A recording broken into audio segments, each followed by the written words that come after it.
Here's a moment that every dasher knows. You walk into a restaurant or grab food, you walk back out, and the whole time something just feels off. It's not about the food, but about you as a dasher. You see other drivers kind of gliding through, the staff nods at them, they think they're their BFFs. Customers don't glare, and you're standing there thinking, oh, what do they know that I don't? It's not the app, DoorDash itself. It's not your acceptance rate. It's not a hack. It's kind of the unwritten rules, that the stuff that nobody puts on the onboarding email or tells any dasher. It's kind of etiquette. The stuff you only learn by messing up the first time. So let me save you that. So these are rules nobody bothers to tell dashers out there. They're unwritten, but there's definitely rules to follow. Okay, number one. And I'm starting here because this changes everything. So when you walk into a restaurant, do not, please, shove your phone in someone's face. I know you're trying to be efficient. The name is right there on the screen. But restaurant workers deal with dozens of delivery drivers every shift. How would you feel if several times an hour someone shoves a phone in your face? And the ones they remember, not in a good way, the silent ones who walk in and thrust the screen at them like a badge. Don't do that. Here's what you do instead. Make contact, make friendly conversation, say the customer's name. That's a novel concept. If the restaurant asks to see your phone, then you can show it to them. Normal volume voice, pleasant. That's the whole move. The difference is instant. You stop being another dasher or one of those dashers, and you become a person they're trying to help. They grab your order faster. They tell you how long the actual wait actually is, and they might even remember you the next time. This one rule alone changes how restaurants treat you and see you as a dasher. Okay, rule number two, parking. Dashers park wherever there's space. Veterans park with an exit strategy at every restaurant. There is a sweet spot. We all know what they are in our own markets. Not the spot closest to the door that can come and bite you in the butt.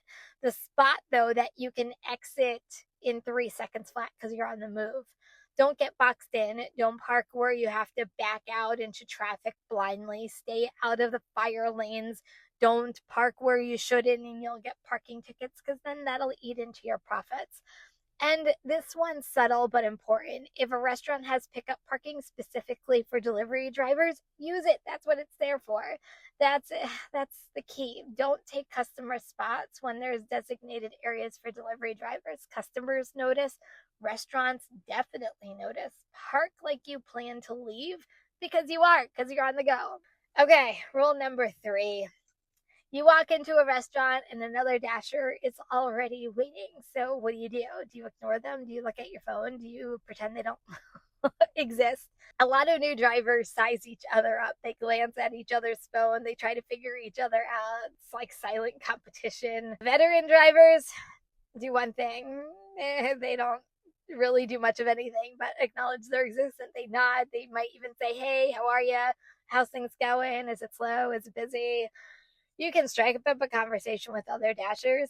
I'm going to tell you something. If you ask how their shift is going, or you start to know your own dashers in your own market, you learn a lot of things about the area you work in, and sometimes they have some valuable information. So just a nod or a small acknowledgement or even a small conversation can go a long way when it comes to talking to other dashers. Okay, rule number 4. How you wait when your order isn't ready. Do not stand directly in front of the counter staring at the staff like they're in a fish tank.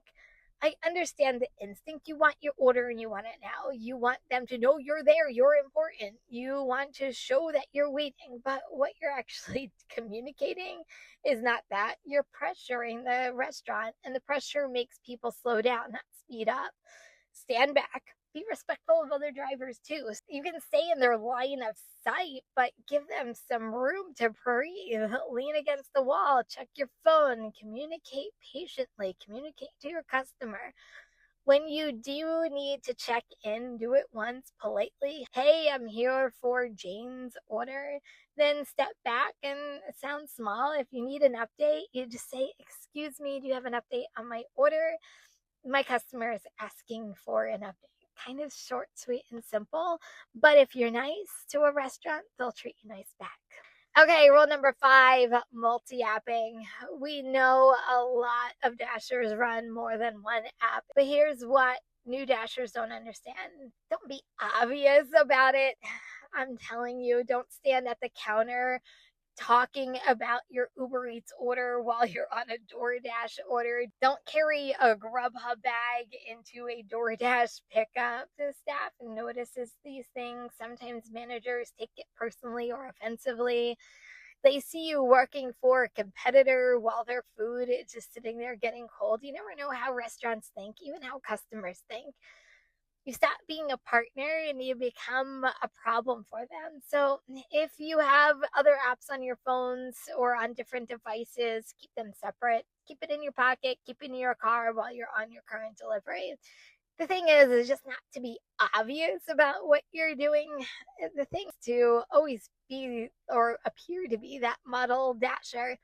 Because the thing when it comes to restaurants is restaurants should be your best friend because they can get you in and out. One wrong move, you can get on I was going to say a bad word, a not so good list. Okay, rule number 6, the drop off. Simplest rule in the book, and a lot of new dashers break it constantly. You leave the food where the door opens. I feel like this is a lot of our pet peeves and a lot of customers' pet peeves, but don't put it in front of a door where it blocks it. I've watched dashers set bags directly in front of screen doors that just swing out. I have one of those doors myself, and when I ordered years ago, I can't tell you how many times dashers put drinks right in front of the door, and I had to actually go out my back door in order to get my food from the front door. It is extremely annoying, I have to tell you. Not only that, but you now see what other dashers do with their leave at door pictures because you can now pull them up to see where you're delivering.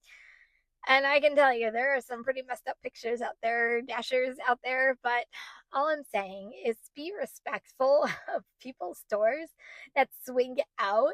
And you can always tell by the hinges of the door if it's a door that swings in or a door that swings out. Usually, if it is a screen door, it's most likely going to swing out. So just be mindful because it could honestly get you a 1-star rating very quickly. Here's another thing. Don't walk across people's lawns, especially during the summertime when people take great pride in a lot of their yard work. Don't block driveways. Don't shine your headlights into their living room at 10 o'clock at night. These are just like tiny little things that sometimes we think that are obvious that other dashers don't, and it can really affect your customer service rating. And rule number 7, most important on the list, when you become a regular at a restaurant, you will, if you dash the same zones, the same restaurants all the time. These people see you constantly. They know your face, they know your car, and how they treat you depends entirely on what kind of regular you decide to be. Be the dasher that they are happy to see. Learn the names at some of your restaurants. Use it and ask how their shift is going. Create small talk. Get to know about them and what's important to them. Actually hear their answers. Say thank you every single time, even when you're rushing. Say hello every single time that you're here for an order. You get to be known at restaurants for being someone they want to see, opposed to, oh, here comes that dasher again. Here's the thing though, they are your best friend, and I've said this for years. They know some good inside scoop. I can tell you almost every single restaurant that I've had bad parking with knows a secret on where you can park that you can actually get in and get out. They know things about the DoorDash app that you might not even know. They have a lot of great information they can pass on to you that you would never know if you just stood there and be one of those dashers. On top of that, once they get to know you by name, Here's the thing, they get your order out quicker, even if you're waiting. I can't tell you how many times every single day I walk into a restaurant. It's like Cheers, they know me by my name.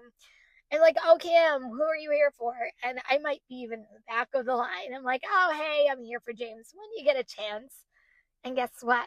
My order most likely is going to come out quicker than some of the Dashers who are already waiting. Why? Because they know me. They know I want to get in and out. Because I've already established those relationships and connections with people who work there. Kindness, I'm telling you, goes such a long way when it comes to doing DoorDash.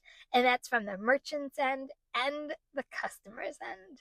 None of these rules are written, they're not in some app. None of them affect your ratings. Well, some of them affect your customer ratings if you do them wrong. But nobody from DoorDash is sending an email out about all this information.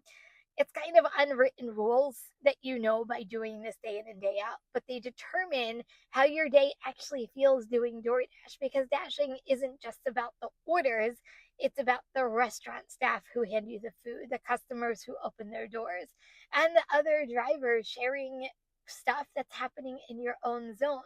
When you follow some of these rules and you show up with awareness and respect and kindness, the whole experience kind of shifts. You stop fighting through every shift. You stop feeling like an outsider to everyone who's coming in and saying hi to whoever's at the restaurant. And you become someone who belongs in their room and that they actually respect. That's the difference between looking like you know what you're doing and actually knowing. This one is up next. I'll see you over there.